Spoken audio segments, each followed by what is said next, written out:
Law 33. Discover each man's thumbscrew. Judgment. Everyone has a weakness, a gap in the castle wall. That weakness is usually an insecurity, an uncontrollable emotion or need.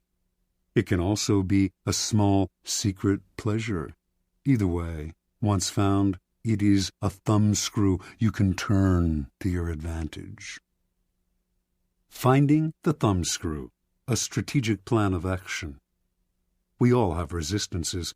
We live with a perpetual armor around ourselves to defend against change and the intrusive actions of friends and rivals. We would like nothing more than to be left to do things our own way. Constantly butting up against these resistances will cost you a lot of energy. One of the most important things to realize about people, though, is that they all have a weakness, some part of their psychological armor that will not resist, that will bend to your will if you find it and push on it. Some people wear their weaknesses openly, others disguise them. Those who disguise them are often the ones most effectively undone through that one chink in their armor. In planning your assault, keep these principles in mind. Pay attention to gestures and unconscious signals. As Sigmund Freud remarked, no mortal can keep a secret. If his lips are silent, he chatters with his fingertips. Betrayal oozes out of him at every pore. This is a critical concept in the search for a person's weakness.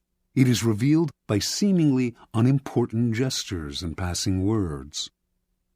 The key is not only what you look for, but where and how you look.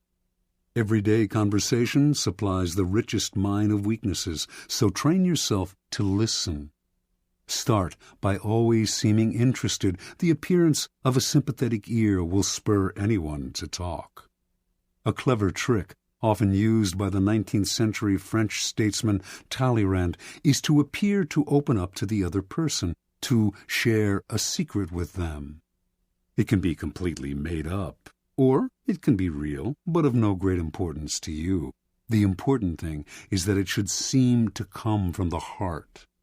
This will usually elicit a response that is not only as frank as yours, but more genuine, a response that reveals a weakness. If you suspect that someone has a particular soft spot, probe for it indirectly. If, for instance, you sense that a man has a need to be loved, openly flatter him. If he laps up your compliments, no matter how obvious, you are on the right track. Train your eye for details, how someone tips a waiter, what delights a person, the hidden messages in clothes. Find people's idols, the things they worship and will do anything to get. Perhaps you can be the supplier of their fantasies. Find the helpless child. Most weaknesses begin in childhood, before the self builds up compensatory defenses. Perhaps the child was pampered or indulged in a particular area, or perhaps a certain emotional need went unfulfilled. As he or she grows older, the indulgence or the deficiency may be buried, but never disappears. Knowing about a childhood need gives you a powerful key to a person's weakness. One sign of this weakness is that when you touch on it, the person will often act like a child. Be on the lookout, then, for any behavior that should have been outgrown. If your victims or rivals went without something important, such as parental support when they were children, supply it, or its facsimile. If they reveal a secret taste, a hidden indulgence, indulge it. In either case, they will be unable to resist you. Look for contrasts. An overt trait often conceals its opposite. People who thump their chests are often big cowards. A prudish exterior may hide a lascivious soul. The uptight are often screaming for adventure. The shy are dying for attention. By probing beyond appearances, you will often find people's weaknesses in the opposite of the qualities they reveal to you. Find the weak link. Sometimes in your search for weaknesses, it is not what, but who that matters.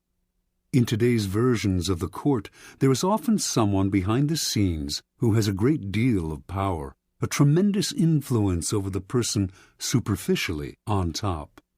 These behind-the-scenes power brokers are the group's weak link. Win their favor, and you indirectly influence the king. Alternatively, even in a group of people acting with the appearance of one will, as when a group under attack closes ranks to resist an outsider, there is always a weak link in the chain. Find the one person who will bend under pressure. Fill the void. The two main emotional voids to fill are insecurity and unhappiness. The insecure are suckers for any kind of social validation. As for the chronically unhappy, look for the roots of their unhappiness. The insecure and the unhappy are the people least able to disguise their weaknesses. The ability to fill their emotional voids is a great source of power and an indefinitely prolongable one.